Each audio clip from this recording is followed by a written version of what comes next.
and welcome back to Trek Untold, the Star Trek podcast that goes beyond the stars. I am your host, Matthew Kaplowitz, and if you can't tell, my voice is kind of not so good this week, and that's part of why I wasn't able to do an episode last week. So let's just talk about that real quick before we start talking about what's going on for this week's episode.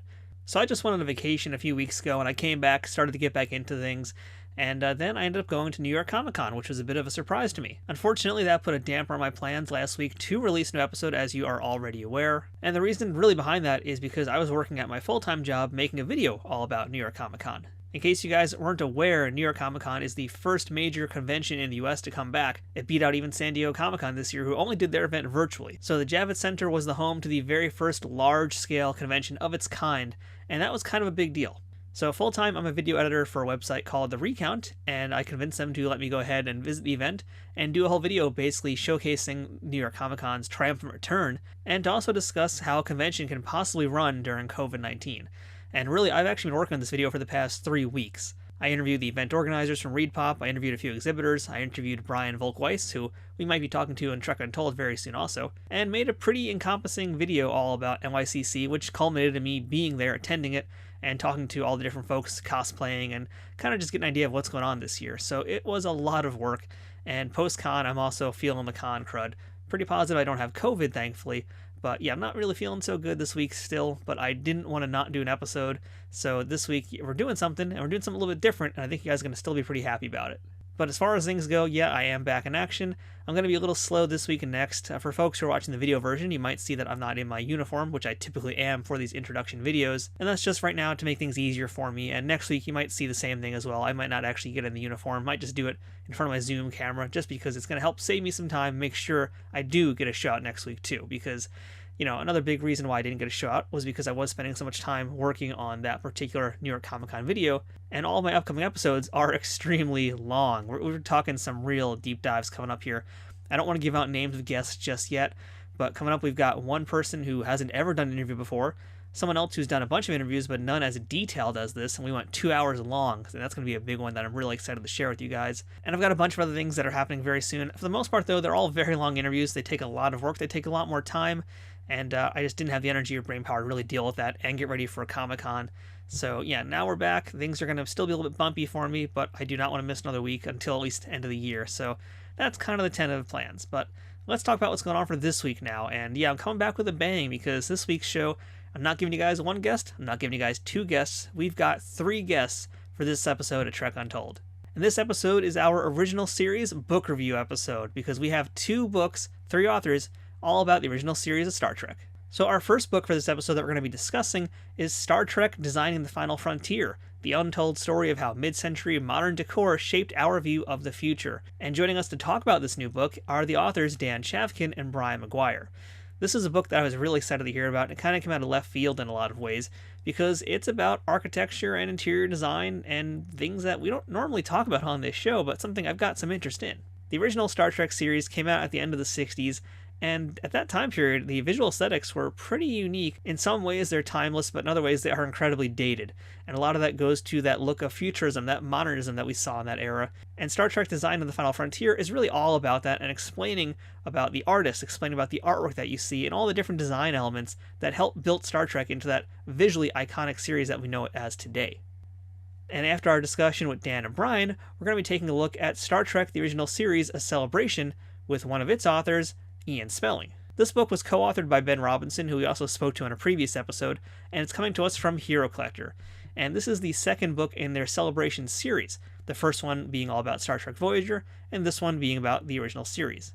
It's an enormous hardcover that has all sorts of new interviews, as well as a lot of old interviews with cast members, folks who've never really been in books before or done much interviews about Star Trek either, a lot of production art, tons of gorgeous photos. It's just a really great book. You know, Celebration is a perfect term for this because it really is like a party. It's got a lot of info, it's a lot of fun. I'm really excited to share this one with you guys. And as I mentioned already, it's coming to us from Hero Collector, who were kind enough to sponsor a special contest we are doing this week and next week.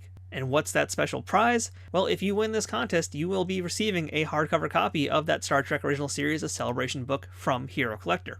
But in order to win that, you gotta do something for me. So the way this is gonna work this week and also next week is that you've got 2 weeks now to write a positive rating and give me a 5-star review on iTunes or any other platforms that you're listening to. Take a screenshot of that review once it's published and then send it to me on social media, tagging it at Trek Untold to make sure that I do see it. And that's what you gotta do to enter. I talk every week about how important it is to get those ratings, get those reviews in on iTunes, and this time around I'm giving you guys a real extra incentive to please do that. So you're going to be helping me by boosting the show's appearance on iTunes, and you have a chance to win a very, very awesome book. So I hope you'll take me up on that offer. I hope you'll enter this contest. And once you're done with that, take a screenshot of that review, hit me up on social media at Trek Untold with a screenshot of it proving that it's yours, and you are then in the running to be randomly chosen as a winner for this contest. And it's going to be running starting this Thursday, October 14th, 2021, the day that this episode has first aired, and will run until October 28th. So you guys have 2 weeks, but I would not wait until 2 weeks. I would suggest you do it sooner than later, because sometimes iTunes can take a day or two to actually populate the review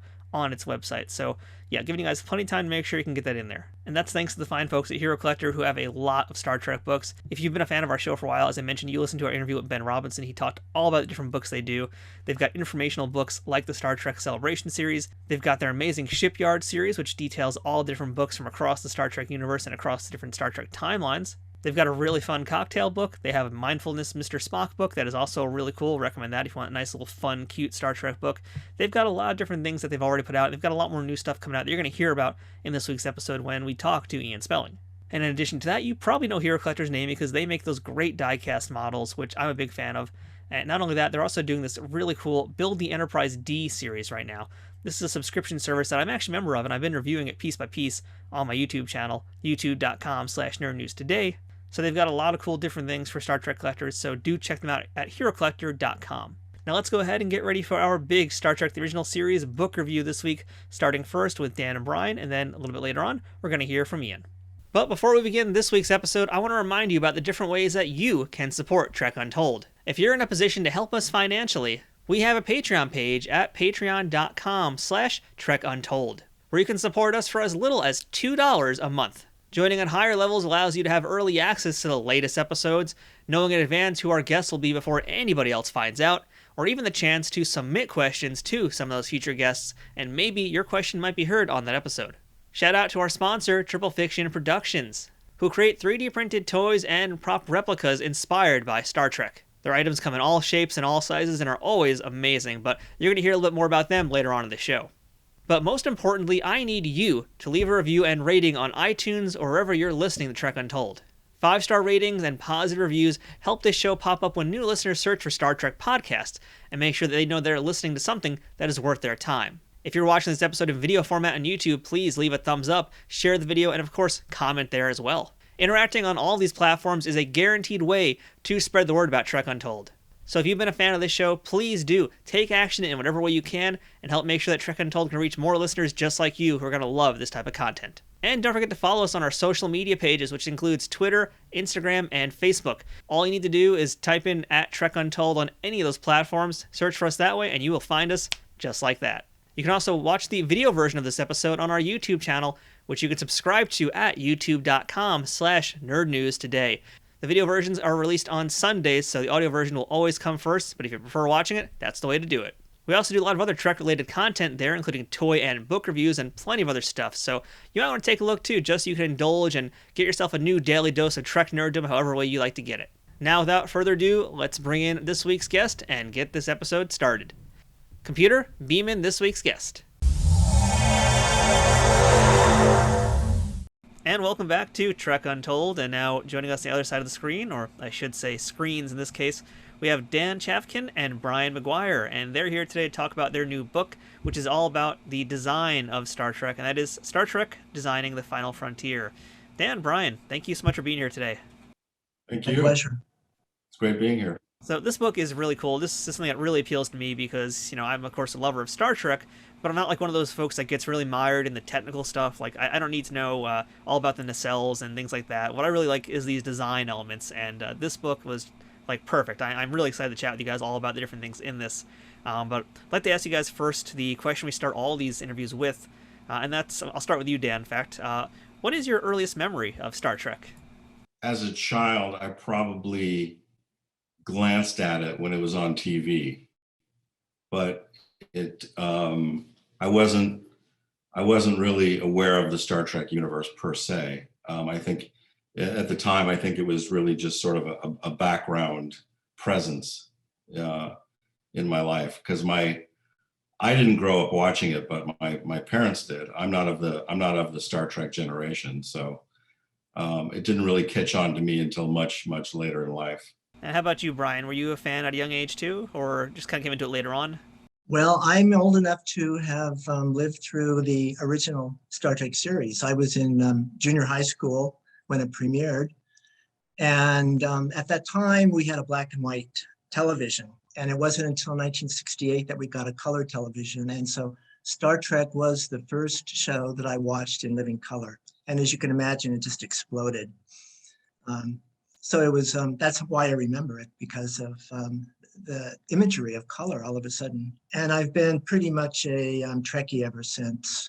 I have a lot of friends who followed Star Trek, and so I probably know more than I would like to admit about the trivia.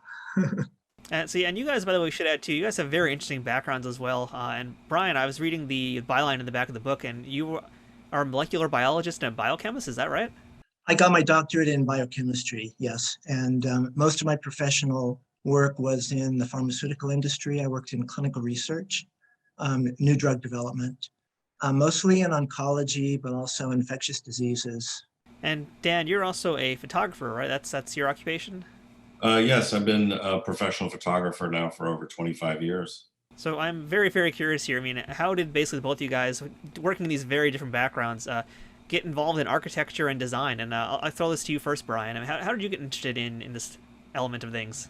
Oh, in about 2005, I bought a mid-century house out in Palm Springs. And it was designed by the noted architect Donald Wexler, and it was an all-steel house, so very notable. And so that kind of got me interested in mid-century modern architecture and design. And it was because of my house in Palm Springs that I met Dan Chavkin. I think he had just moved to Palm Springs around the time that I bought my house, and he knocked on my door one day and asked if he could photograph my house. So that's how we got to be acquainted. And in 2012, I submitted an application to get my house listed in the National Register of Historic Places. And I had Dan Chavkin do the photo shoot for that. So we've known each other, for the last 20-some years, I guess. Dan, did you specialize in like architectural photography or something else? Is that how you kind of got intermixed with this part of it? Yeah, at the time I had moved to, in 2009, I had moved to Palm Springs from Los Angeles.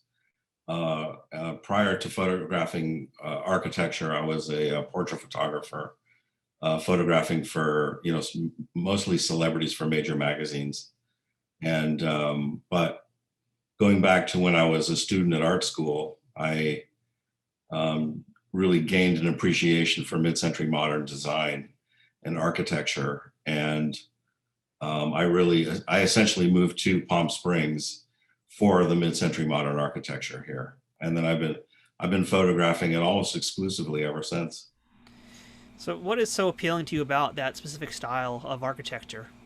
I really love its sense of purpose and simplicity, its use of indoor outdoor spaces, walls of glass, and I'm really much into minimalist design, and the modern architecture really speaks to me. And same question for you, Brian. I mean, what has got you so interested to buy this amazing sounding house? I've seen some photos; it's a gorgeous looking place. What got you really interested in this style of architecture? I've always found that the clean, simple lines of modern architecture are kind of a metaphor of a clean and simple life. And I think all of us strive for something uncomplicated and uncluttered and clean and simple. So I think that's why modernism is attractive to so many people. It divorces us from the clutter and the mess of a more traditional setting. It encourages you to be less cluttered, I think. That's a good way to put it. I like that idea behind it, especially. So I'm kind of curious now. You guys have met. You've taken photos of your house now. So when does this mutual interest of Star Trek come about? It's really born out of my formulating the concept for the book, which came about 5 years ago. It came out of my sort of unceremoniously finally watching the original series. I essentially binge watched all the episodes of all 3 seasons, and it wasn't until then that the idea for the book was hatched. And since the idea was formulated around, or based in, rooted in Star Trek, and knowing that Brian was very much a Trek person, I needed help in that area because it's not my area of expertise. And so I reached out to Brian, and I basically, intimated to him my idea, and he immediately was very enthusiastic and helpful. And I have to ask you guys too, have either of you gents been to a Star Trek convention yet? Have you done that as part of your quote unquote research? Have you guys been to one yet? No. No, I haven't. No. No, we got to change that now that things are getting a little bit better in the world. We got to have a book tour, and we got to have that happen at one of the conventions. So we'll see if we can make that. We'll see if we can figure that off camera, maybe. Yeah, I'd love to. So let's talk about Design of the Final Frontier, which is such a really awesome title too. But before we get super deep into the book itself, I want to kind of see if we can define some terms for a lot of my audience who might not understand these elements of art we're going to be discussing. And a few of the terms that come up quite often are futurism, modernism, and brutalism. And of course, there are several other isms kind of sprinkled across the book, but I think those 3 are the main ones that we see a lot of. So can you kind of define what these art styles are and what general examples you would see of them in a Star Trek show from the 60s? Well, I heard the word brutalism, and that's your expertise. So I'm going to give that to you. Well, brutalism is a movement that was rooted in architecture based on the prevalent use of concrete, raw concrete. And it's a style that was very much popularized in Great Britain. This is around mid-century into the 70s, 1980s. It exposes itself on the show in Star Trek, not so much through architecture, but through sculpture and decorative elements on the scene throughout the show that we have exemplified in the book throughout. And what about a definition of modernism and futurism? I'll take a crack at modernism. Well, mid-century modernism is traditionally considered to go from the mid-40s into the early 70s. And it was a reaction against the more traditional derivative architecture that we're used to here in the United States, at least. Its basis is in the Bauhaus movement in Germany, which was really back in the 1920s. A lot of the architects and designers of Europe emigrated to the United States after the war, or some before the war, and kind of planted the seeds of modernism. California particularly was kind of a hotbed of new and different things. And as we said in the book, it kind of became a petri dish for experimentation, both in architecture and the decorative arts. As for futurism, I think that's a much more general term, but I guess it is more of a predictive thing, what we think will be in the future, as opposed to what we're doing right now. In futurism, I think first was an arts and social movement that came out of Italy originally, and it deals with a lot of sort of progressive ideas involving technology and youth and culture and that sort of thing. Predictive is a very good word to use in this case too, because a lot of folks to this day still say how Star Trek has predicted what we'd be using today in 2021. Basically Star Trek predicted the communication devices and all sorts of things like that. So it's really cool that these two styles have kind of met in that time period too. So when it comes to Star Trek design, this is kind of an interesting question here, and I find this, especially for your book, this is something I really want to get an answer to. You know, Star Trek is from that era of television when it is super campy. I mean, we're talking like the Batman show in the 1960s too, bright popping colors. It's pop art. It's pop art. It's campy. So we talk about, you know, what's in your book, and you're discussing these different artistic elements, these different elements of art. How much of Star Trek is camp, and how much of it has authentic artistic merit? A lot of the eventual look of Star Trek was driven by just the economy. They had a very small budget, and they had to just grab what they could as cheaply as possible. So a lot of the objects that they used were borrowed from showroom floors. So it was more of just the expedience of quickly throwing together a set that would portray the 23rd century or an alien culture. I guess I don't see a lot of camp in Star Trek. I think they were serious about what they were projecting and portraying.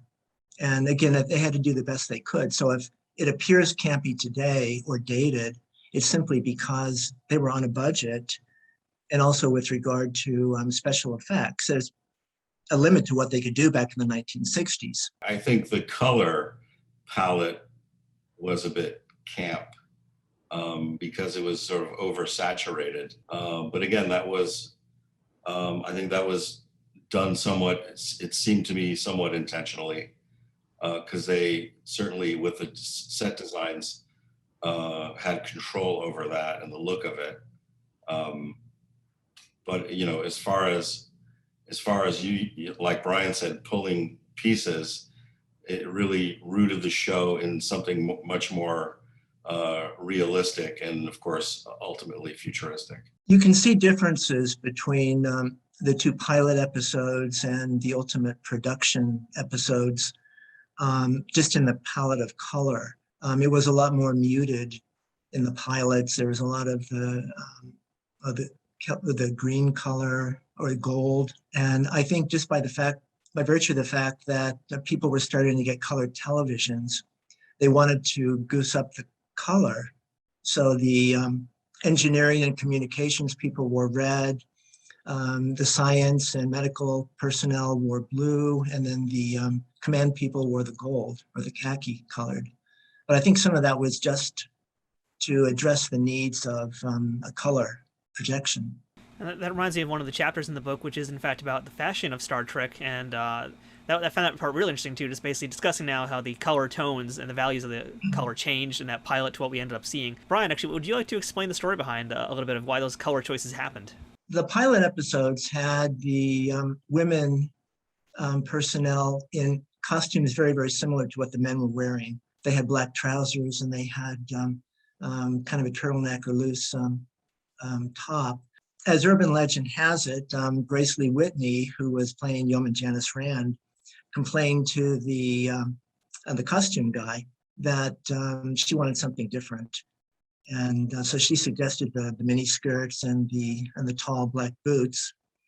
And so they complied, and it kind of certainly changed the look of Star Trek. And there's quite a bit of evidence that it altered the trajectory of style based on the Pierre Cardin line of his futuristic looking outfits. And you guys have a great photo in there of, I can't remember his name before, who has some outfits that basically have like, it looks like a symbol of a Star Trek insignia too. I mean, I'm wondering how much of that influenced ultimately what became to be the Star Trek insignia. Pierre Cardin had a line of clothing called Cosmocore. He was attempting to portray this, what he felt was the future of design. And he was very interested in space travel and even went as far as to visit NASA in Houston to discuss with them what they thought people should be wearing on the moon. So he was a very avid developer of the futuristic look, and certainly in women's costumes, with regard to the use of synthetics and unisex clothing, and again, the short skirts and the very high boots.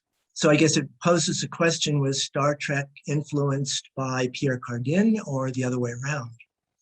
And we dated those photos purposely so you could see when they were taken relative to on the Star Trek. And it kind of looks like Cardin was influenced by Star Trek. And one very prominent clue is that emblem that you see on someone's dress that looks like the Star Trek insignia. Now, there's a lot of time in this book here that's spent on furniture and things like that, because obviously the folks at Enterprise, they got to sit somewhere, they got to put their things down somewhere too. And so I really enjoyed that section on the captain's chair in particular, and it kind of speaks to a lot of other elements that you discuss in the book too, related to chairs and furniture. So Dan, I'd love if you can kind of tell us a little bit about the behind-the-scenes story of what the captain's chair actually is and how they put it together. Well, I don't know the specifics of how they actually put it together. I know that. You didn't find the carpenter who made that thing? Yeah, I wish. I was able to contact one of the set decorators, but not the carpenters, and I wasn't able to get a clear answer from John Dwyer, the set decorator, as to how and why that was put together. Other than that, they located this particular chair designed by the designer Arthur Umanoff, and it was really. It came in a chair form, and it came in as a tandem seat version as well, and then they built the components around that chair, and leaving a good part of it exposed, so to the point where fortunately I was able to recognize it and determine the fact that it was designed by a designer, because I think initially I had seen that chair as just a total creation from the set designers. It's surprising how on that show too that a lot of the chairs are very much functional, but others you probably would look at today and be like, what? Why are they even a thing? And it turns out that they actually are real things that were sold to people. What comes to mind, in fact, is from the Cloud Miners episode, the ribbon chairs. I love that section of that too. I mean, there's a lot of design elements that Star Trek uses that were for functional purposes, but just look so like the ribbon chair, very far out. It's, I think, a very appropriate term to use here. Yeah. I'll throw this to either of you guys here. I mean, what were some of the really bizarre set pieces that you guys found that turned out to be actual real things? Well, something very simple, like McCoy's device is known as a microphone, as a Shure microphone that we have in the book, that he uses as a medical device. I thought that was, for me, a bit eye-opening.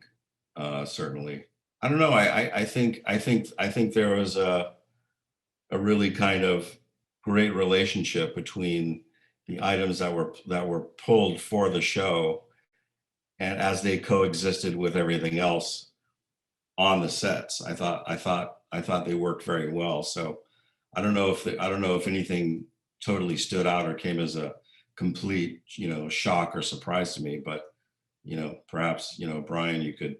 Well, a lot of things were repurposed. As Dan pointed out, a microphone became a cardiac monitor. Along the same line, salt and pepper shakers became surgical tools. Other things were modified very heavily, not only, as we already discussed, the captain's chair, but the Burke chairs that were used throughout the Enterprise and other sets. They added a vinyl cover to extend the height of it, and then they added some decals on the back to kind of, I guess, disguise, that it's actually a very common everyday item. So again, I think it just goes to the creativity they had to show to work with what they had, what was available to serve the purpose of the plot.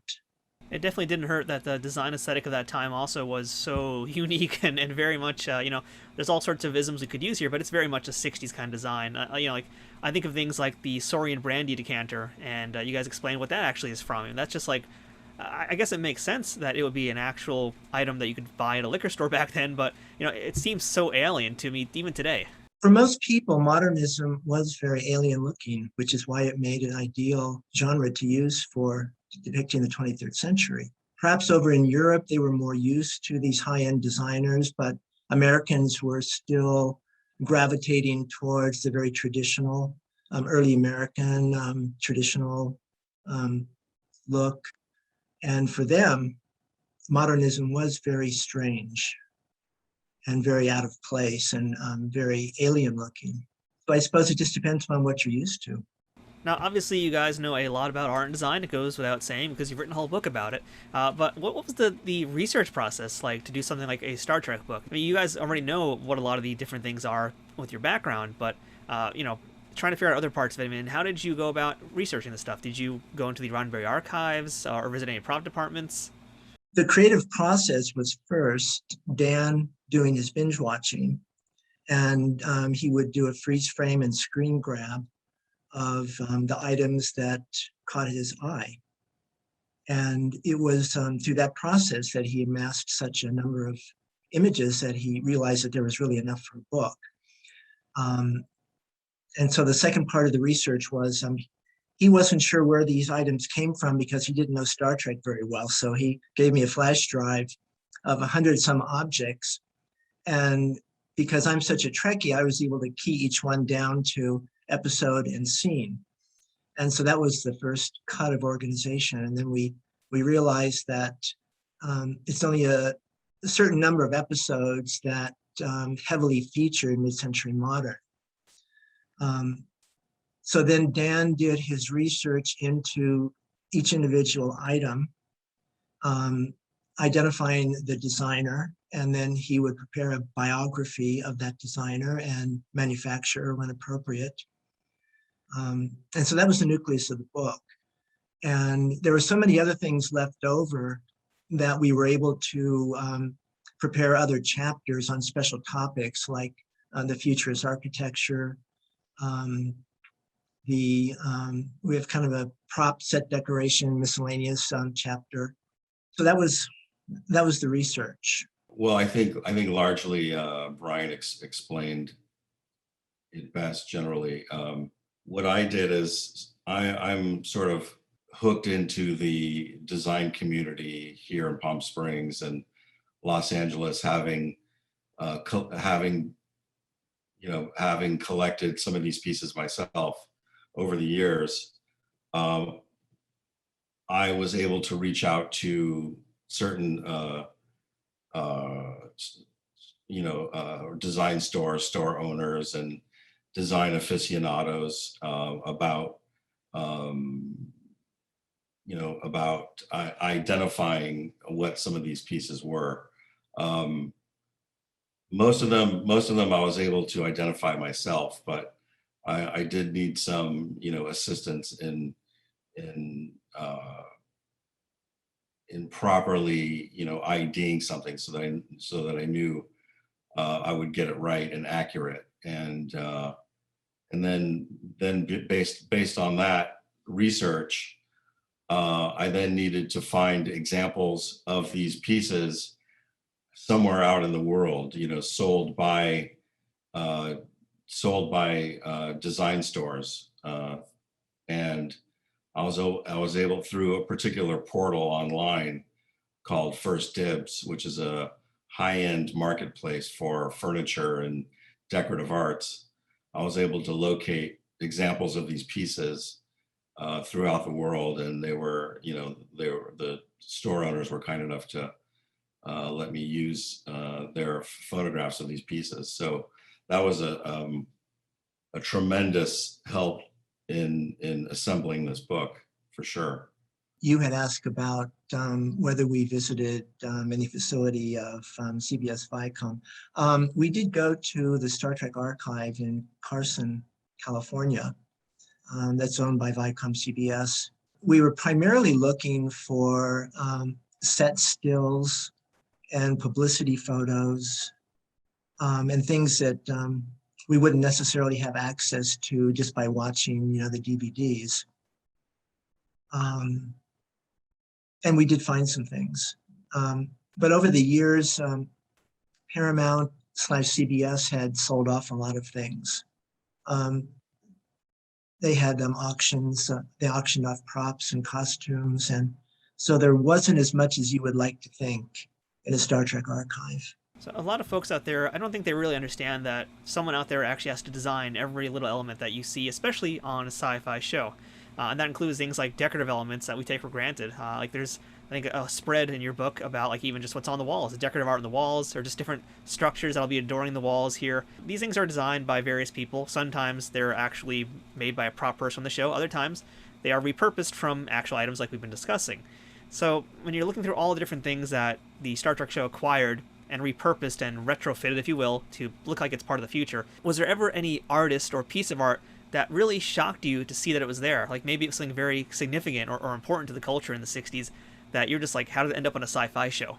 In Cloudminders, the use of the ribbon chairs, actually, because designed by Pierre Paulin, because he was a very noted, high-end, sophisticated European designer at the time. The chairs, the ribbon chairs, were expensive in their day. They're manufactured today. You can still buy them, but they're very expensive.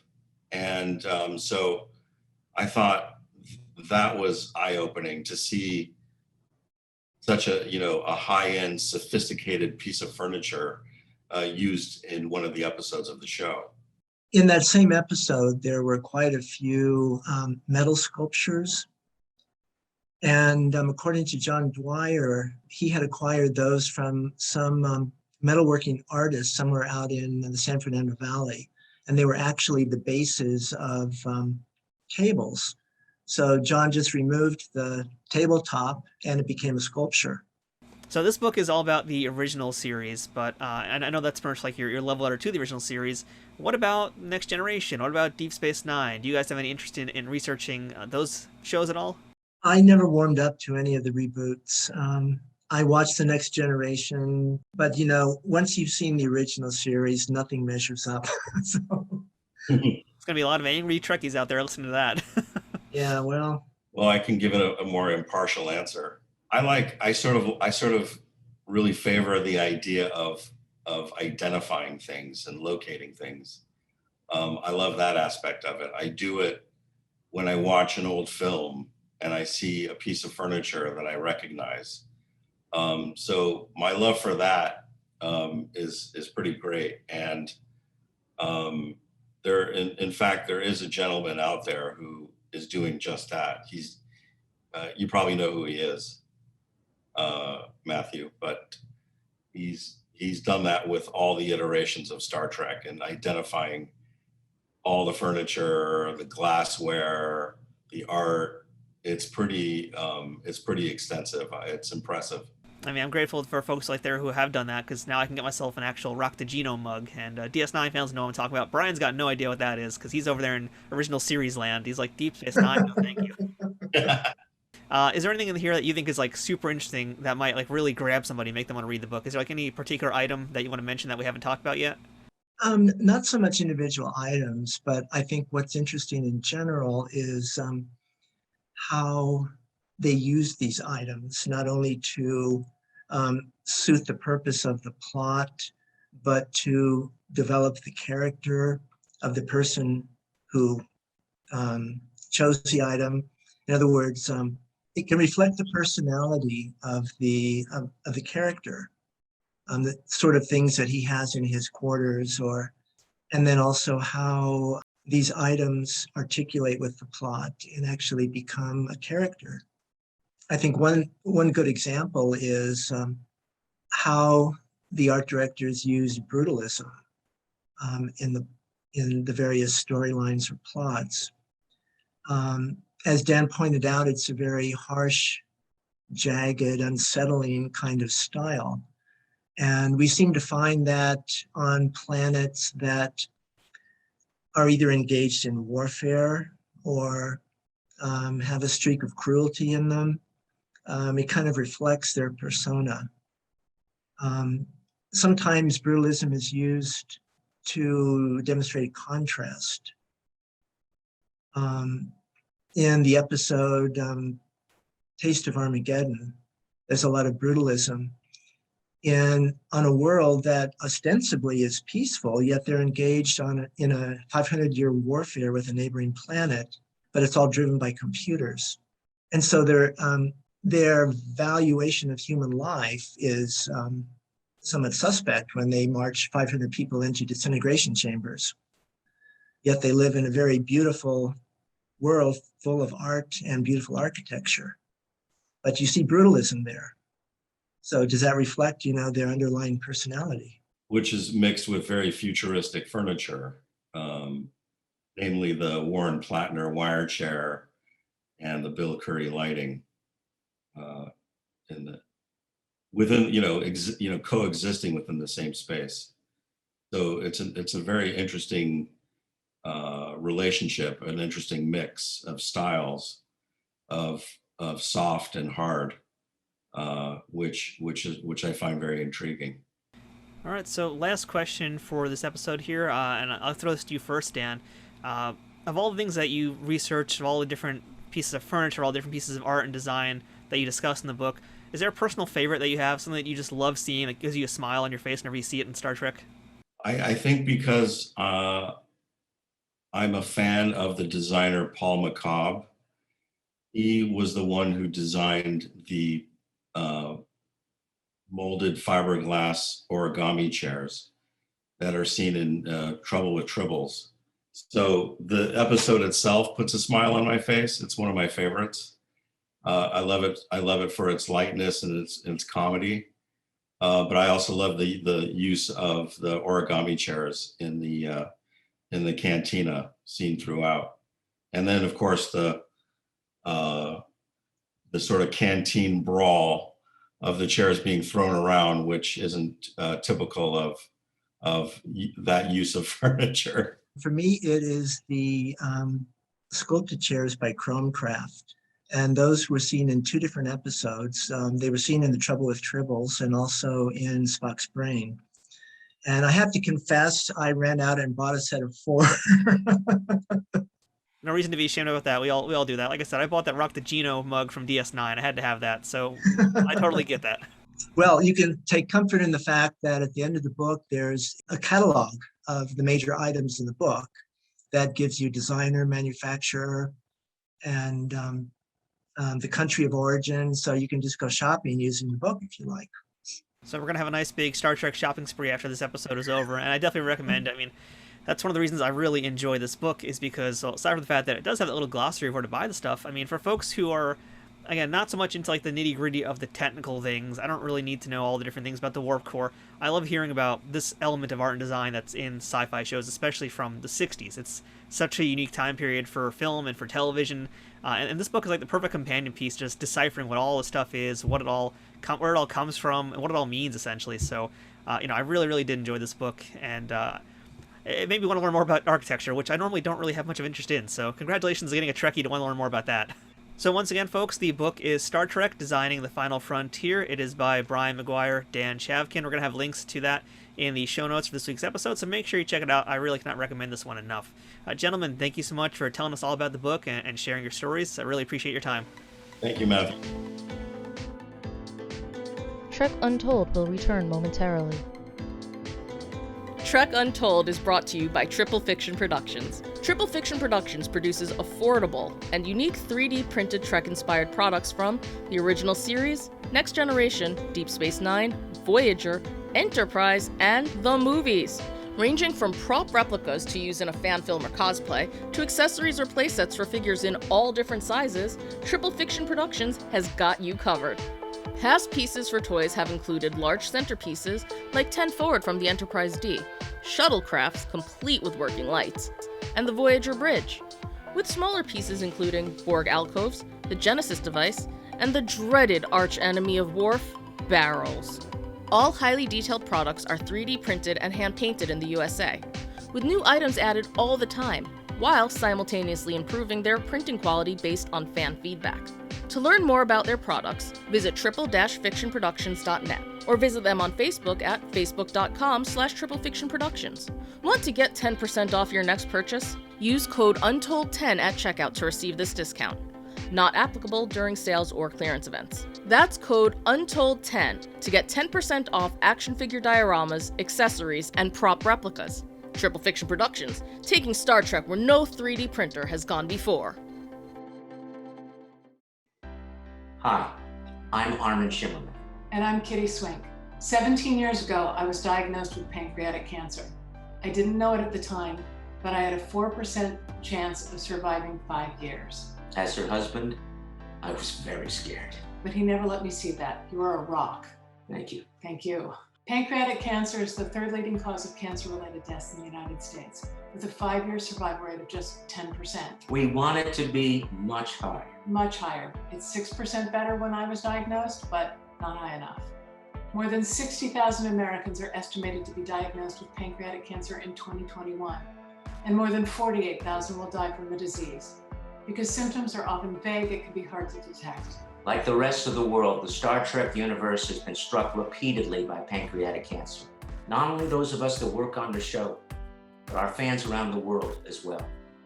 It is why we came together with so many others to work with the Pancreatic Cancer Action Network, the leading patient advocates committed to fighting the world's toughest cancer. PanCan is working hard to create better outcomes for this devastating disease through its groundbreaking research in early detection and better treatment options. PanCan drives progress by funding life-saving research, providing personalized patient services, and creating a community of supporters and volunteers who will stop at nothing to create a world in which all pancreatic cancer patients will thrive. You can help support their important mission by donating at pancan.org today.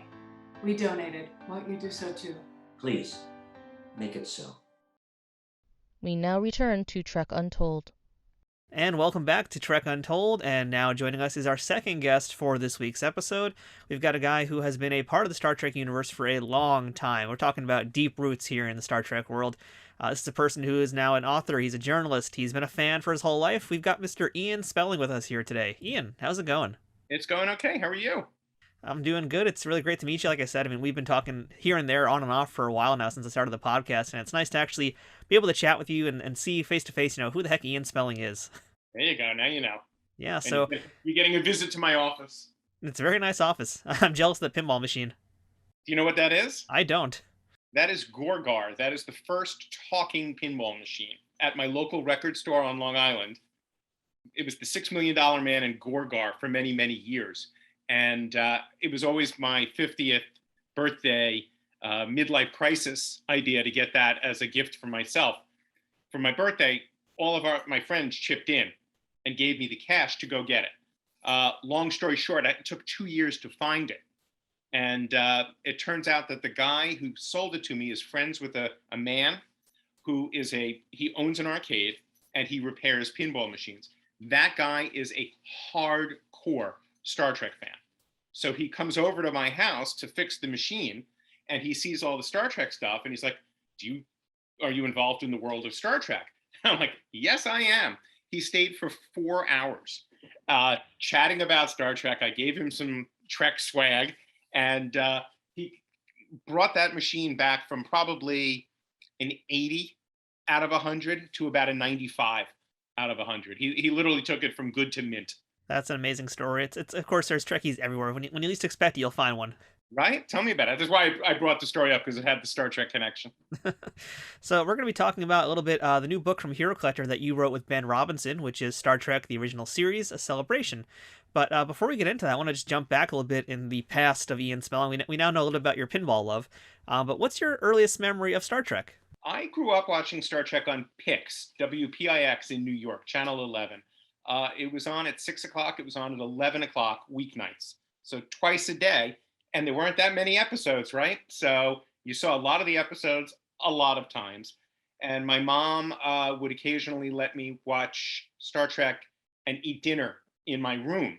I had a little crummy old, I think it was a 12-inch, 13-inch, I'm not sure, black and white TV was my first experience of Star Trek. And we did have a color TV down in the basement.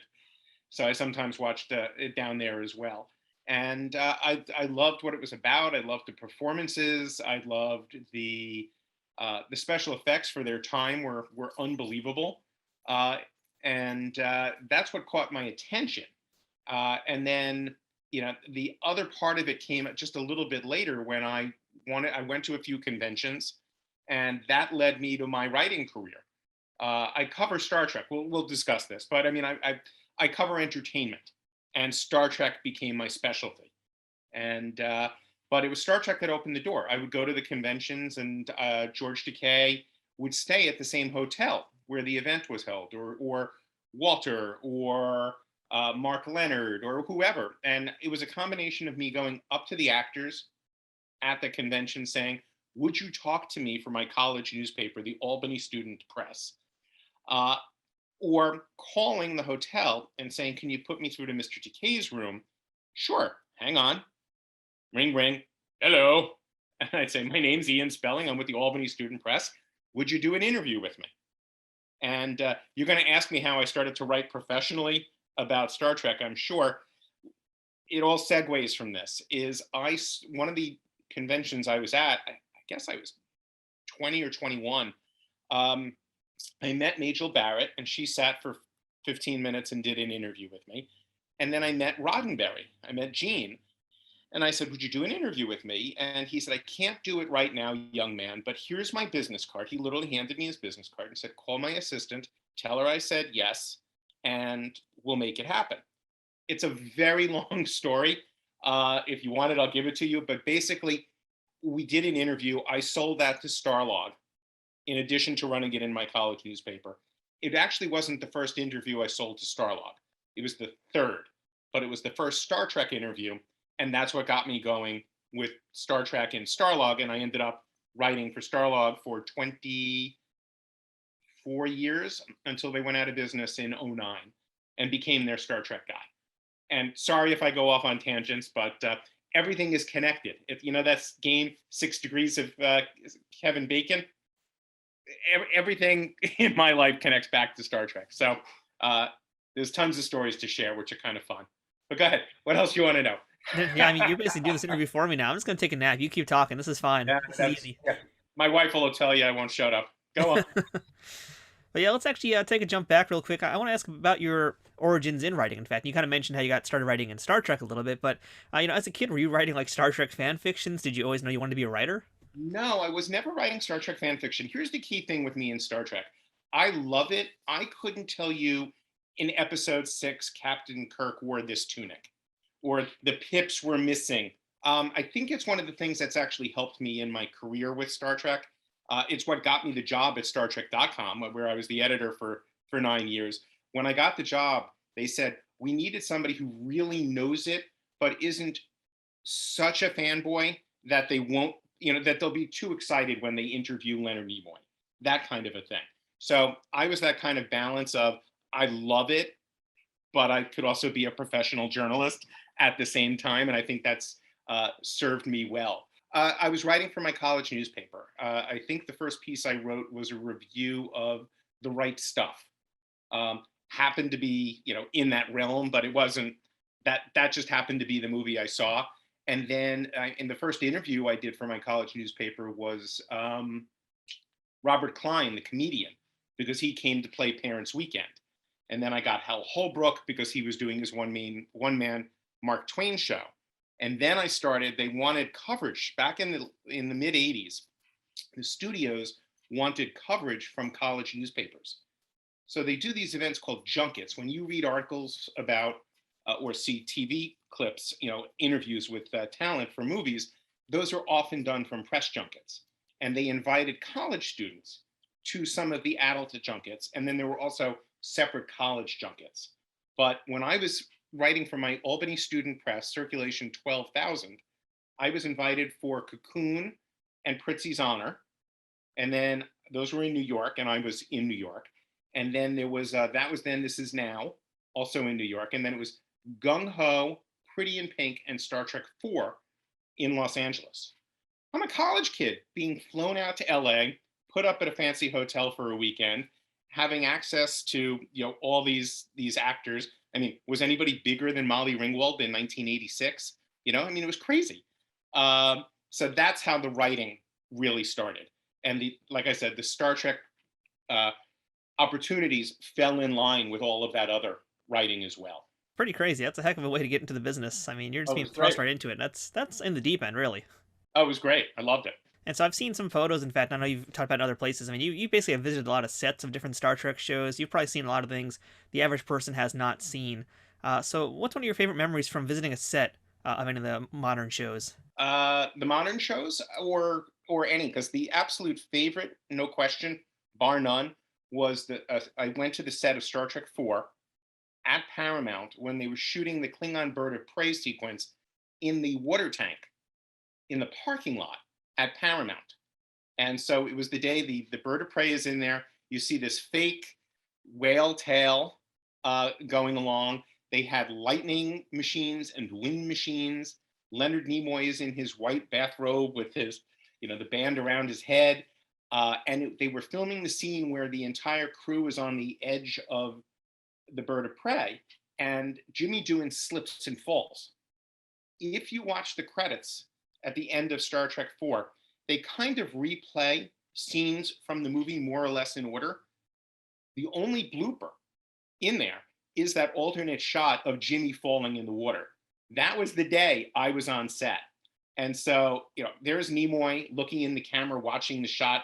Everybody's laughing hysterically. They let me kind of stand behind the camera, not behind the camera, behind the playback machine and watch that little bit as well, which was really cool.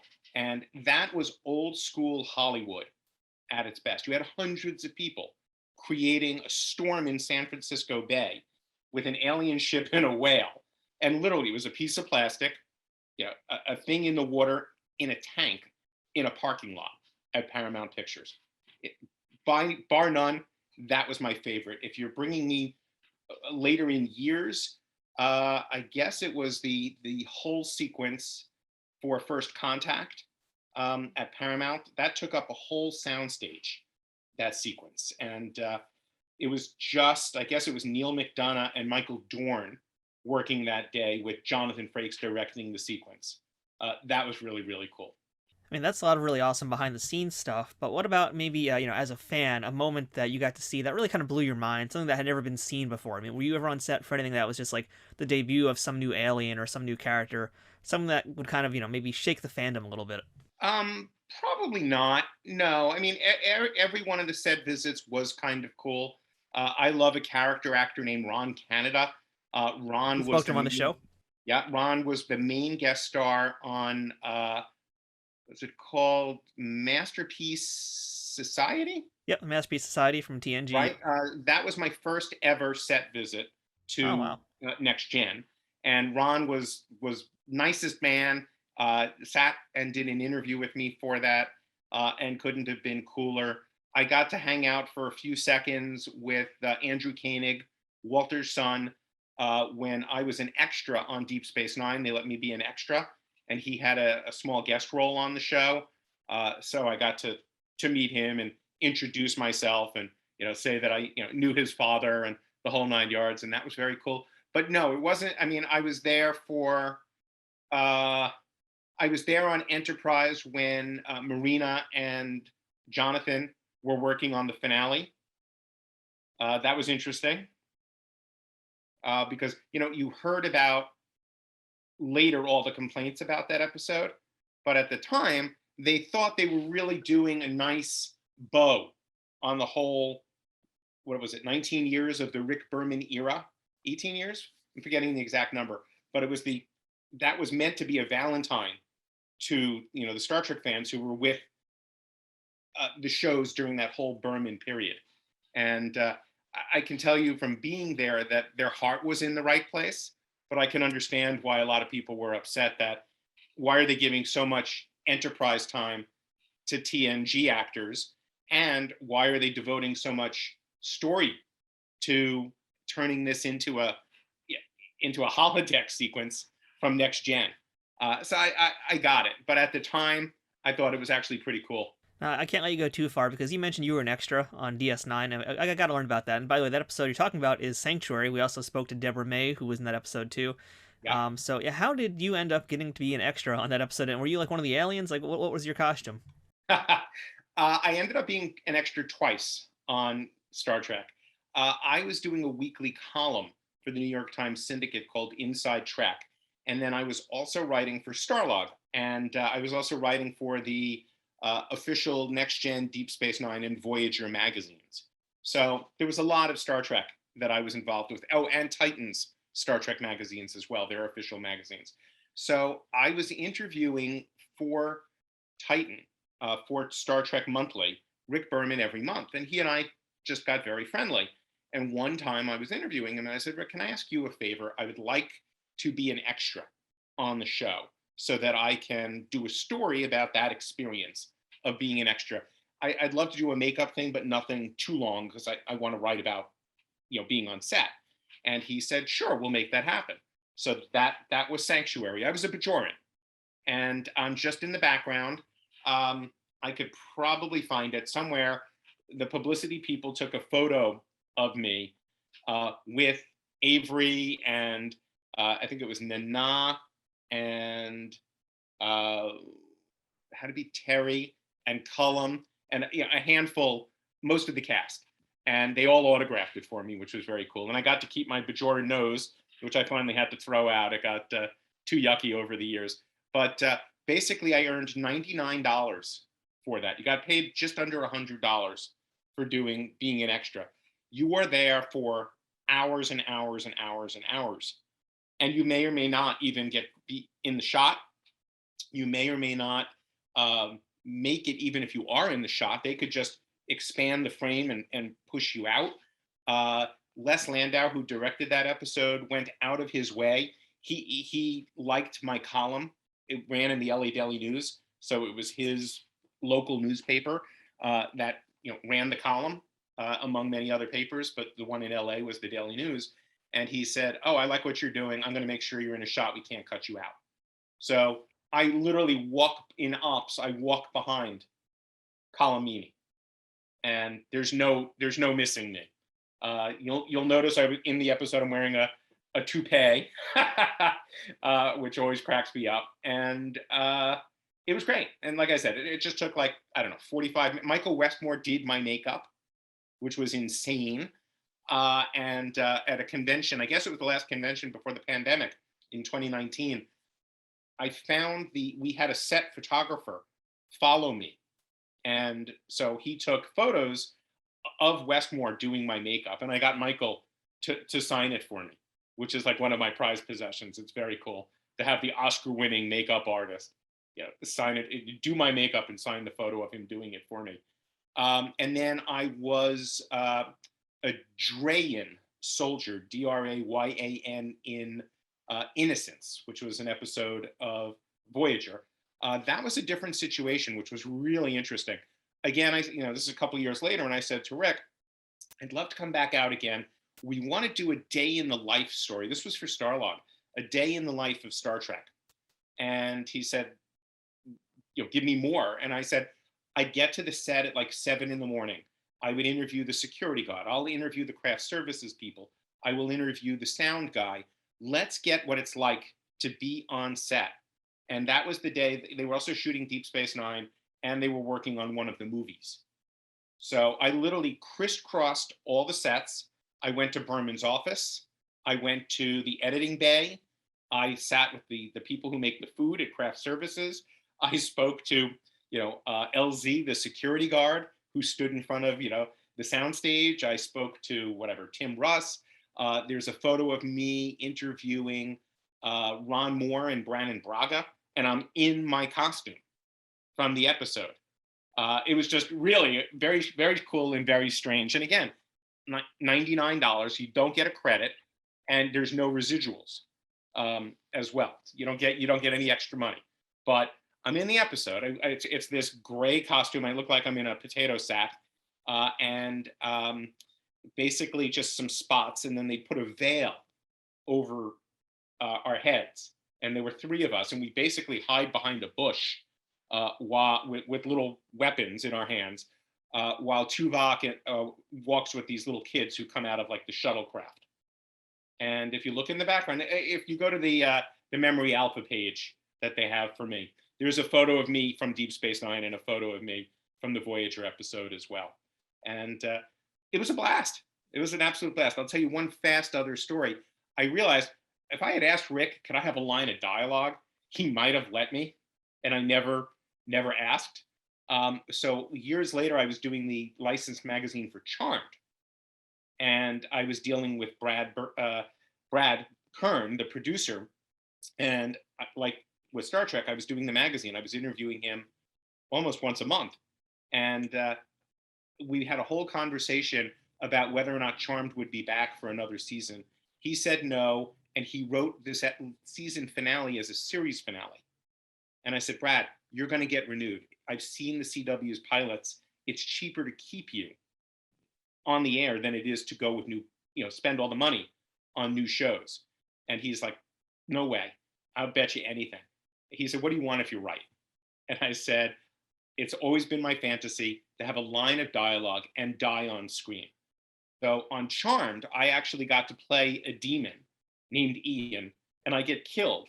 And I got paid $900 because I had one line of dialogue. Are you all right? And boom, that you got 50% each repeat initially until it went down to X amount. That was in 2005. I still get checks from Charm. I think I have one right here. Hang on. For 16 cents. That is amazing. Yeah. All these years later, I make about $100 a year from it. But that was cool because it got me on IMDb. There's literally a credit at the end of the episode, guest stars and Ian spelling as Ian.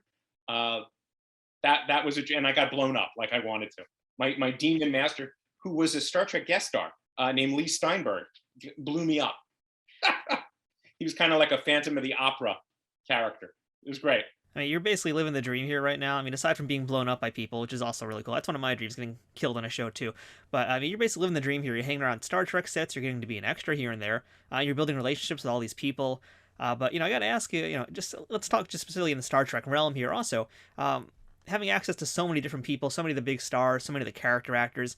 Who would you say was the most intimidating person to ever sit down and do an interview with you?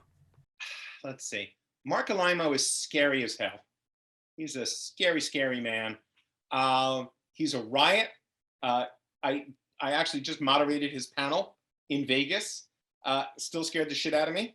But he was great.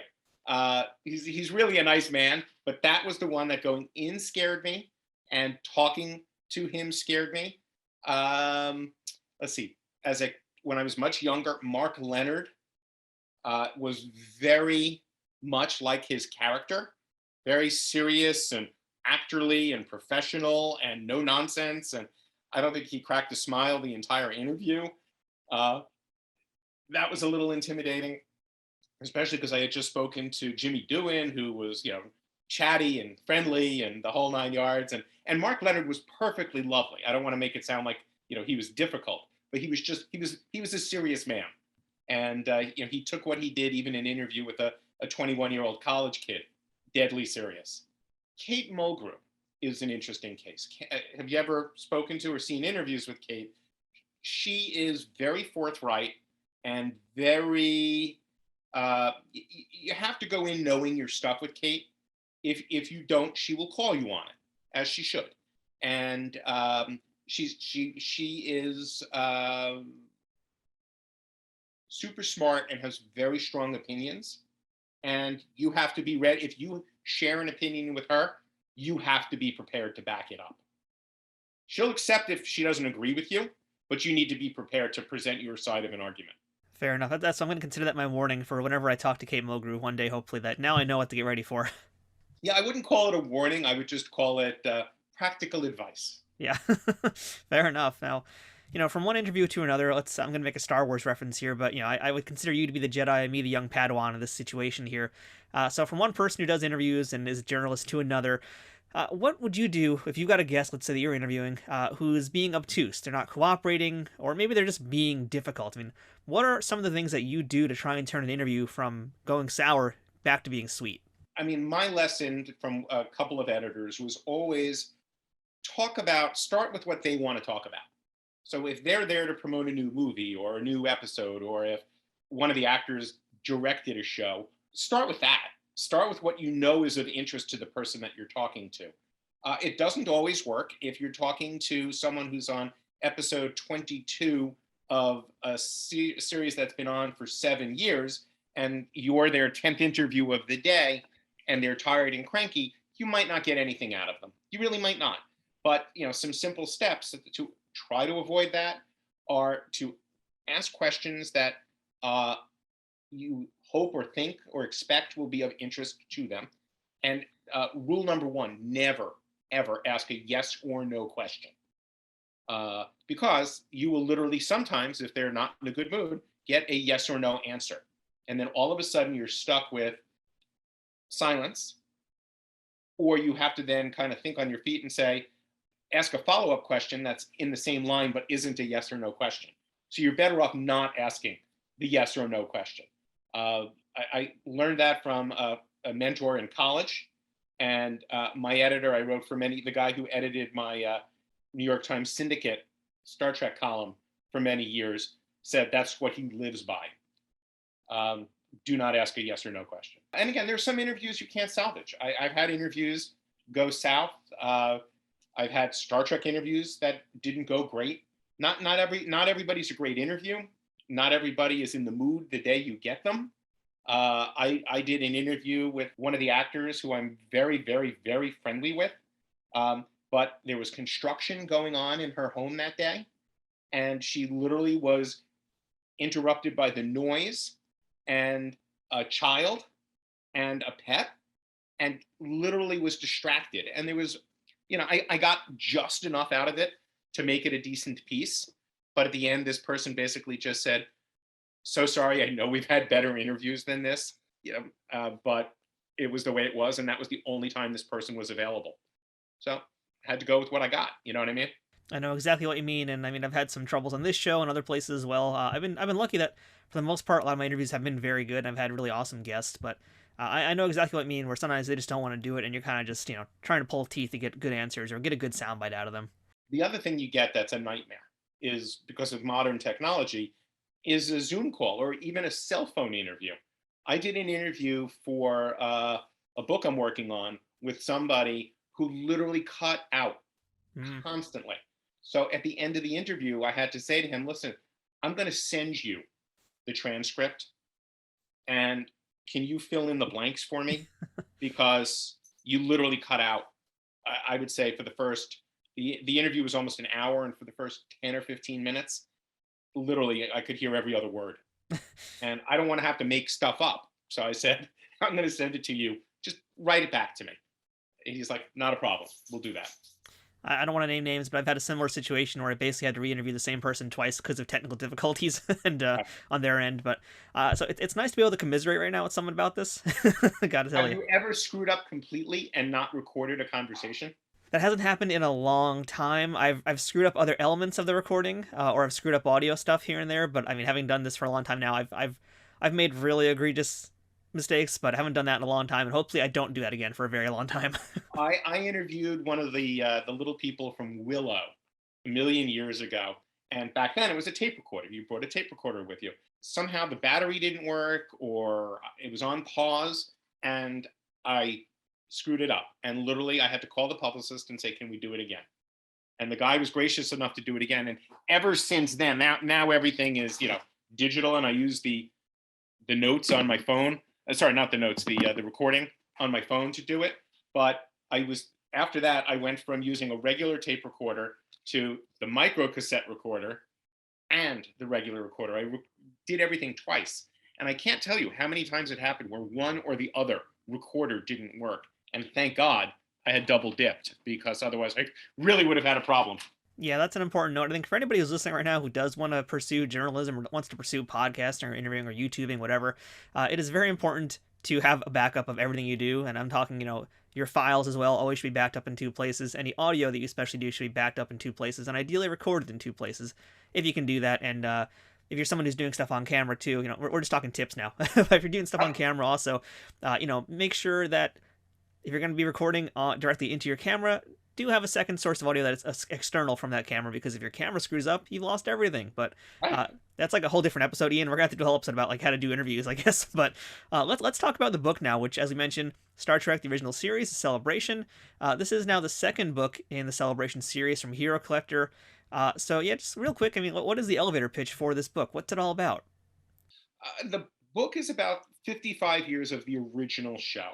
And, there are books by and about the actors. There are books about the ships. There are books about the makeup. there really isn't and there are interview books, but there isn't a comprehensive book really that explores the making of the show from the early memos that Roddenberry wrote to the early Desilu days, to Paramount taking over, to the production of the episodes, to the finished episodes, along with an episode guide and a little bit about, for example, the fandom or the fan letter campaign to save the show. So this covers the entire scope of the original show.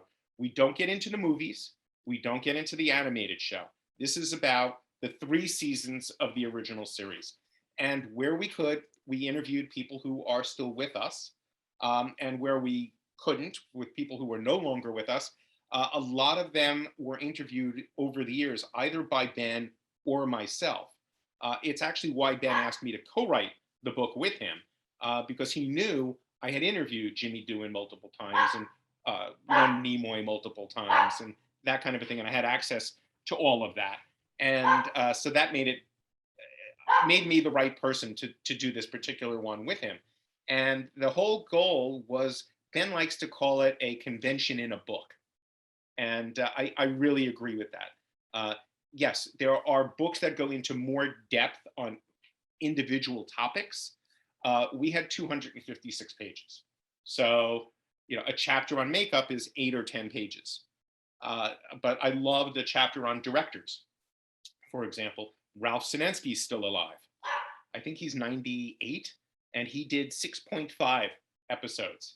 And the 0.5 is the Tholian web, and he got fired during the making of it. So all of that is in there. And then the other key thing was to get people who were still alive, who really hadn't been covered before. So we've got Carrie Foster, who was one of the guest stars in the original series, and she was the only one who worked with both Jeff Hunter and Shatner, who's still alive. We've got April Tatro, who is forgive my dog, I think he's annoyed that my wife went downstairs. We got April Tatro, who was the human version of the cat Isis in Assignment Earth. I don't pretend I discovered her. Larry Nemechek, a good friend of mine, found her and had her on his podcast. But I believe this is her first in-print interview that she's ever done. So I'm thrilled to have that. And probably you're going to ask, is there anything you really discovered for the book? The coolest thing in the book for me, and I wish we had more pages devoted to it, but again, space is space, is the phaser rifle that helped sell. It was made for Where No Man Has Gone Before.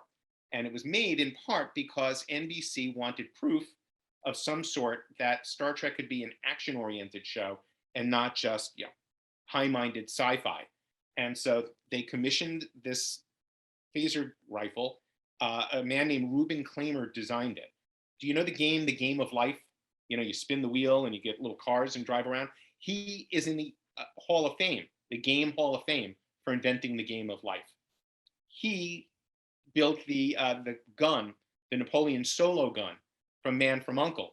That toy sold a gazillion pieces. And so that's when Roddenberry brought him in for Star Trek. That phaser rifle helped sell the show. Then it disappeared. It was used in the episode. It was used in a famous photo shoot. You see Shatner holding it. He's got signed 1 million autographs of that particular photo. No one ever saw it again. It not only vanished from the set, it vanished from the world. Turns out it was given back to Reuben Klamer, who had it for 40 plus years. He sold it at auction a few years ago for almost $250,000. Okay. Klamer was 99, and I tracked him down in March. It took me 2 weeks of sleuthing on the internet to try to find the man. His assistant calls me one day and says he's too sick to do, interviews right now. If he feels better, we'll try to make it happen. I don't know. A month later, the phone rings and it's the assistant saying, Mr. Klamer's having a good day. Do you want to talk to him? So I dropped everything and did the interview on the spot. And that was March of 2021. He passed away last month. So we have what is either one of or the very last interview that he ever did in the book. And that's really, really, really cool because it lets him share what he feels is his place in Star Trek history. And I'm telling you, there are certain pieces in Star Trek. If Roddenberry hadn't done this, if this actor hadn't done that, if Jeffrey Hunter had, all of these things, we don't know how the game would have changed for Star Trek. If B. Joe and John Trimble didn't do the letter writing campaign, would we still have, would Star Trek be what it is? This guy is right in there with those what ifs. If Reuben Klamer didn't design that phaser rifle, I don't know if NBC would have picked up Star Trek. I got a chance to take a look at the book in advance, and it really is cool. I mean, celebration is a great way to put it, because it feels like a party. I mean, you got like full color, beautiful photos all over the place. You've got all these behind the scenes bits of production art as well in the book, and just, of course, all sorts of really amazing interviews that you and Ben did, which have a lot of folks who, this is Trek Untold. We like to track down the same people you guys are doing with that book. A whole bunch of interviews with folks who've never really talked much before, or sometimes at all. And I actually would like to talk a little bit about Lloyd Haynes, who was Lieutenant Alden. And I really like that section because that's a guy I didn't really know much about either at all. And you got a little bit about him. So can you tell us a little bit about Lloyd? Lloyd was a fascinating actor. It was a guest spot for him. He thought it might lead to more, and it didn't. He passed away. There wasn't much I could do, but we wanted to be sure to include him because he was an early African-American presence, other than Nichelle, on the show. And he went on to have a great role. Was it why am I blanking on the name? Was it Room 222, right? And I found a memoir about him by his wife. And that I was able to pull some material from to try to present a view of the man for people who, like you or me, didn't know really who he was, or more importantly, what he was about as a man and as an actor. And I think, this little 2-page chapter gives you some sense of, hey, this was an actor and a character that were kind of important, A, to Star Trek, and B, to entertainment history in context of the times, and B, that he apparently, by all accounts, was a good man. And, that he got his shot having a successful television show as an educator was great. I'm glad you picked up on that one. I don't quote me on this, or I guess I'm being quoted, but You're late now. I think we had 18 guest stars that we were including in the book.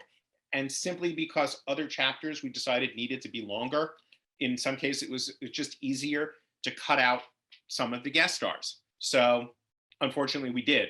And so there were a number of pieces that didn't get in there. And we had debates about, well, do we keep this one or this one? And he was one of the ones I said, please, let's keep him. I think he's important. Well, since you mentioned what got left on the cutting room floor, or if this is DS9, what we left behind, in the case of these interviews that you didn't get to use, are there any plans to put them out in Star Trek magazines, anywhere else? Are these going to be able to be seen somewhere, somehow? I'm going to be honest with you and say they have. The ones, there's no new interview that didn't get used. Okay. In some cases, if I was on the phone for an hour with somebody and the chapter's 2 pages, obviously I didn't use all of the material, but the best stuff is probably in the chapters that are in the book. I would word it that way. But there's no new interview. Let's see, Sandy Gimple is in there in the stunt section. Bobby Clark is still in there. April Tatro has her thing. Andrea Dram is in the book. All of the new interviews were included in the book. All right, well, that's good to know. And, there's also just lots of new stuff I didn't know about old characters we've already known a ton of things about. Like, I like there was a part about Captain Kirk, and there's a section about how Gene Roddenberry was having a hard time really finding the character of who Kirk was. And I'd love it if you can kind of just tell us a little bit about that story, too, about, I guess, if you will, finding the character of Kirk. You know what? A lot of characters become the actor over time. Somebody creates it, then they start to write for the actor. It really wasn't so much the case initially with Kirk. Kirk was a creation, and Shatner played him, and Shatner had ideas about what he wanted in there. And everybody knows the stories that, Shatner took important lines from other people that upset those other people, sometimes his co-stars, the series regulars, and sometimes guest stars. But he said, and I don't disagree with him to a degree, that it was always about the character. It's Captain Kirk who should know this. It's Captain Kirk who should make this realization. I get this is me pretending to be Bill. I get the point that this character in a script should have a line of dialogue, but for the sake of the captain, it's the captain who needs to say it. And honestly, Roddenberry and Gene Kuhn and the various producers on the show took Shatner's side in that argument, and it's addressed in the book. There was a whole fight between Shatner and Nimoy over who was the star of the show. Nimoy was getting a lot of publicity, a lot of press, because people were fascinated by the pointy-eared devil character on the show, right? And he was getting a lot of notoriety as well. And Shatner felt he was the star of the show.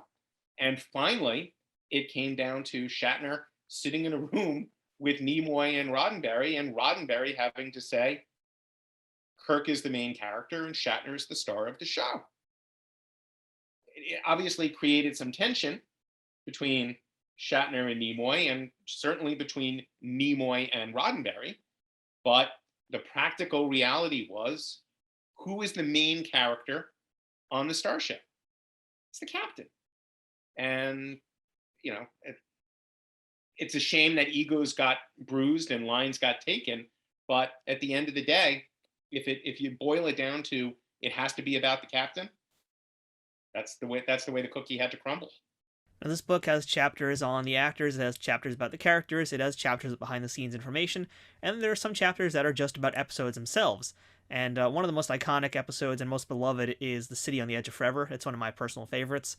It's a Harlan Ellison episode, if you want to call it that. I mean, his name's on it, even though he didn't necessarily like that, which we can maybe talk about here. But, again, Star Trek has been around now for 55 years. A lot of the stories have been told. I would love to know if you learned anything new about City on the Edge of Forever. Not really. Part of our mission with the book was to separate the reality from the myth. I think that applies to that episode. Look, Harlan was not happy with the rewrites. Bottom line, he wanted his name taken off, the whole 9 yards. But it ended up being a great episode. And come on, you got to give credit to Roddenberry where it's deserved, right? Harlan was probably turning in his grave at the mention of that sentence, but the reality is, they turned out a great episode. With him, without him, despite him, whatever words you want to use, it came together beautifully. So, and I don't know if you've ever seen some of the shots that were taken out, some of the little snippets. There are extended moments of scenes where you get more reaction shots. It's unbelievable stuff as a fan, just to see the missing footage. That was really cool. During my research, I was looking at some of that stuff. Just the perspective was slightly different when Edith Keeler gets hit by the truck, and all of that. Very, very, very cool. But no, I mean, again, part of the challenge with the book was we're trying to make it accessible to the hardcore fan and give them as much information that's new as possible. And we're trying to introduce Star Trek to maybe the original series, to maybe somebody whose entry point is discovery.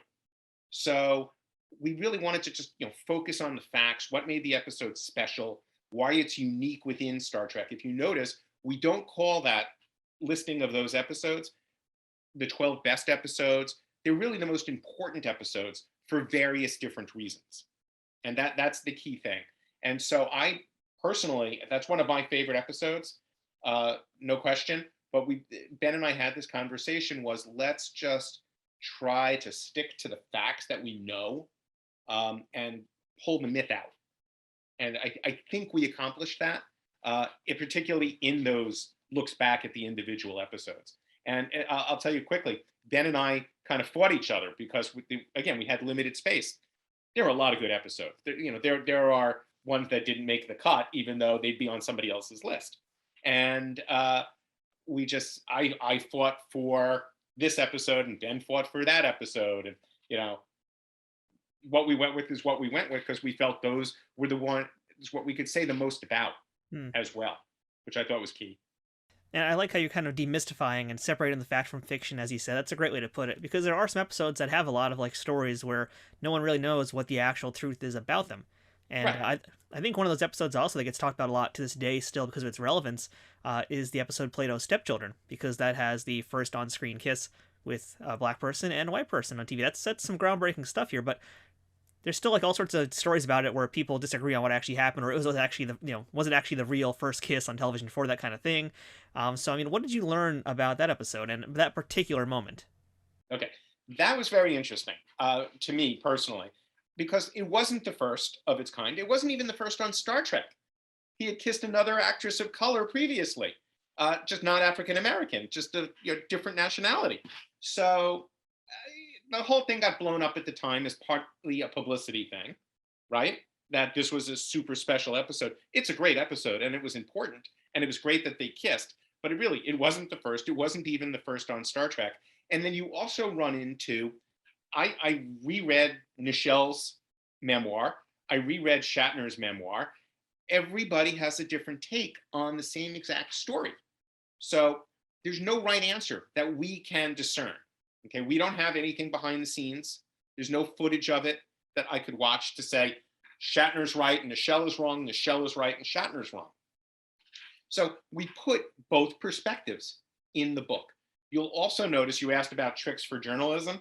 One trick is when you're dealing with something that's 55 years ago, and there's really no way to completely 1000% accurately say this is true or not, is wherever possible, when somebody's discussing something that's in question, it's a quote, so that that is that person's perspective and not necessarily 1000% accurate. There's only so much you can do about that.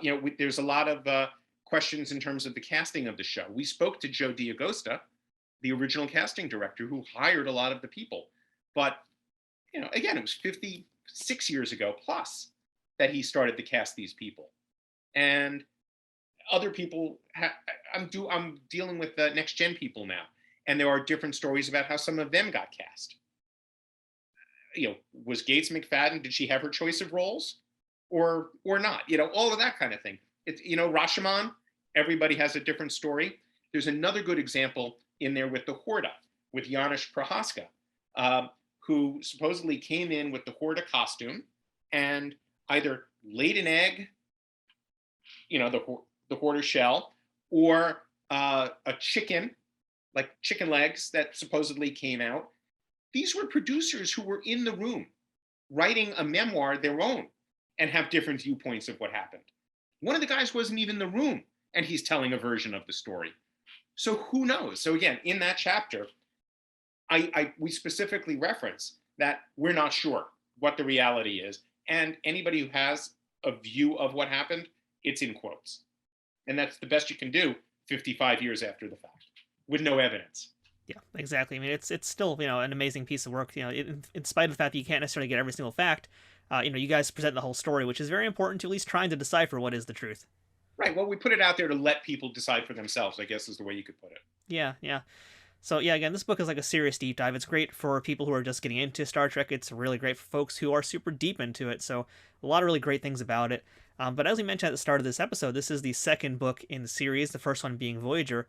So are there plans for more Celebration books from Hero Collector? Yes. I mean, if you just do the math on the anniversaries, what's coming up, 35th of Next Gen, and then you've also got a Deep Space Nine anniversary. So I can tell you those are the next books. I feel like it's not really spoilers. It's just kind of what it is.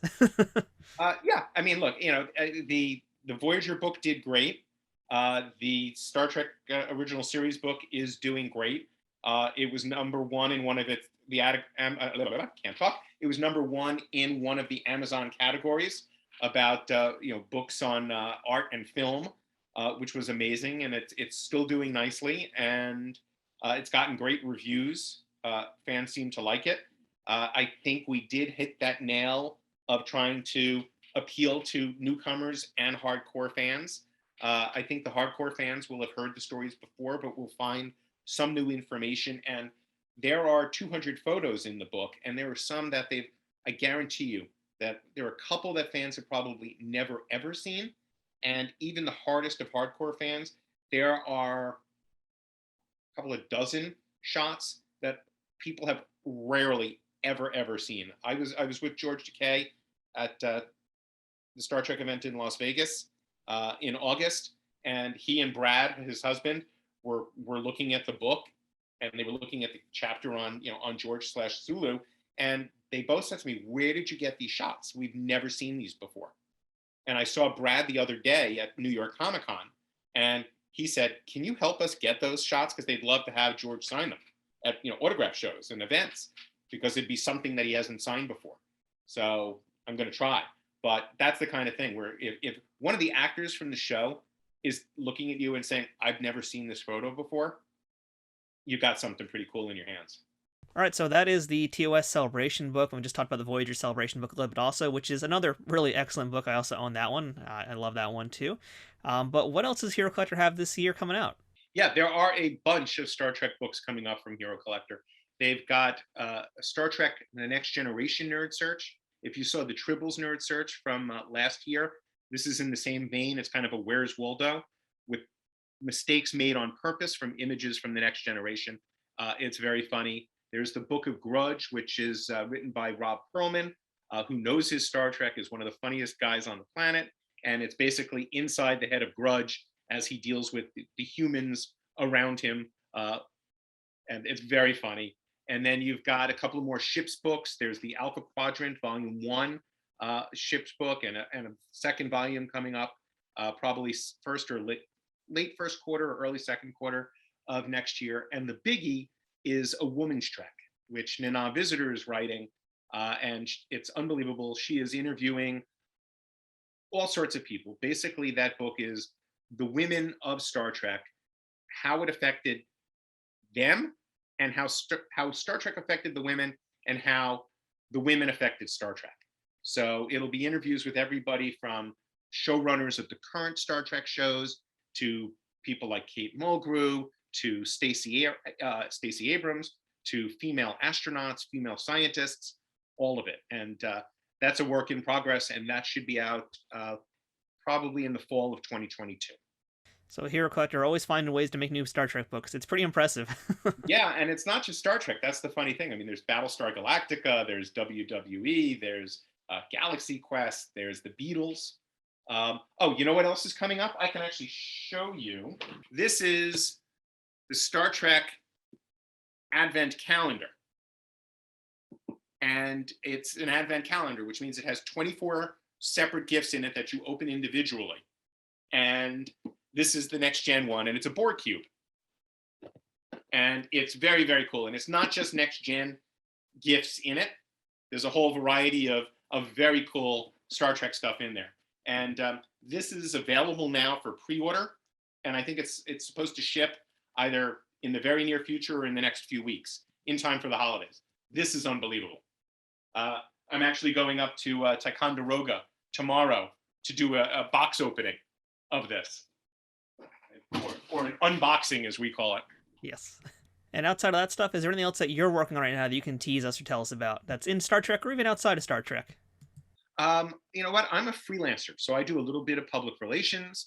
I do a lot of entertainment writing. Right now, I've just been knee deep in James Bond, writing about James Bond. And right now I'm actually writing, I hang up with you and I have to finish my interview with Jason Reitman about Ghostbusters Afterlife that I'm doing. And I get a kick out of things when worlds collide. I literally just saw a beautiful, very heartbreaking movie called Mass, which is a heavy duty independent drama about two families that sit down in the wake of a mass shooting.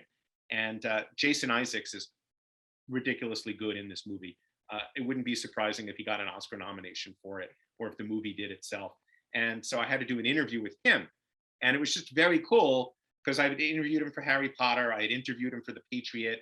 I had interviewed him for a TV show he did called Awake. And I had interviewed him a bunch of times for Discovery. And so it was just very cool to interview him again now in a whole different context. You know, I don't have his home number. I don't have his email. I don't pretend we're friends, but we're professional, work friendly is the best way to put it. And he's like, "Hey, Ian, how are you? Good to talk to you again. You know, how cool is it to talk about something different?" And it was that kind of a conversation. And then at the end, I had to ask him about Star Trek. I said, "I have one Star Trek question for you. If came back to you on Discovery and said, hey, we want to examine Prime Lorca or bring you back in some other way, shape, or form, he said, absolutely. I'm going to be working in Toronto and for something. And if they need me to pop on by, I'm all for it. In fact, I may even stop by and tell them in person that I want to be on the show again. So it was really very cool. And he's a great guy and a great interview. So, and like I said, he's fantastic in this movie called Mask. So, I mean, those are the main things that I'm working on right now. All right, very cool. Yeah, I'm very excited to see all the new stuff that Hero Collector has. I cannot wait to see that Borg Cube in person. And yeah, a lot of really cool stuff from Hero Collector. So once again, the book we're talking about today is the Star Trek original series, The Celebration. We're going to have links for that in the show notes, so make sure you check that out. Ian, thank you so much for chatting with us today. It's been great to, like I said, finally get to meet you and hear all your really awesome stories, because you've had a heck of a career. That's something to aspire to, Ralph, right there. Thank you so much. Great to be on. And that was our chat with Dan Chavkin, with Brian McGuire, and with Ian Spelling, talking all about the different Star Trek books they've got and that are currently out and available to pick up. And as I mentioned, if you want to pick up any of these books, I'm going to have Amazon affiliate links in the description and the show notes, so make sure you check them out. So again, one more time, that is Star Trek Designing the Final Frontier, the untold story of how mid-century modern decor shaped our view of the future, by Dan Chavkin and Brian McGuire. Very interesting, very unique book in the Star Trek market. And Star Trek the Original Series, A Celebration, by Ben Robinson and this week's guest, Ian Spelling. I don't like to review things or talk about things that I don't like on this show, so consider that a seal of approval from me if that matters to you. I think you're not going to be disappointed by either of these books. They're a lot of fun, very different, very interesting. And you might be wondering, as we said in this interview, how can 55 years have passed from Star Trek the Original Series being on TV to where we are today and having still original things to discuss? Well, I think both these books really show how there is, in fact, many untold stories about Star Trek. That's it for this week's episode of Trek Untold. Don't forget to follow us on Twitter, Instagram, and Facebook at Trek Untold, which is just one word in all those platforms. If you're listening to this on iTunes, Spotify, Google Podcasts, iHeartRadio, or any of those other locations, please leave a positive review and a 5-star rating if you can to help show other listeners how much you like this podcast and spread the word. If you're watching this on YouTube, please like the video, leave a comment, and subscribe to our channel at youtube.com/nerdnewstoday. If you're enjoying Trek Untold and in a position to financially support the show, I hope you consider being one of our Patreon supporters by visiting patreon.com/trekuntold, where you can help us out for as low as $2 a month and get some pretty sweet perks. Shout out once again to Triple Fiction Productions, who you can check out at triple-fictionproductions.net.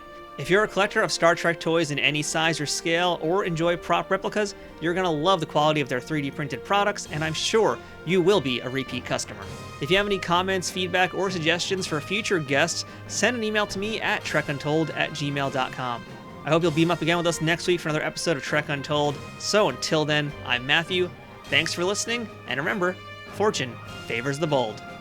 Trek Untold is sponsored by TrekSphere.com, promoting fan-produced Star Trek content in all forms, is powered by the RageWorks podcasting network, and is affiliated with Nerd News Today.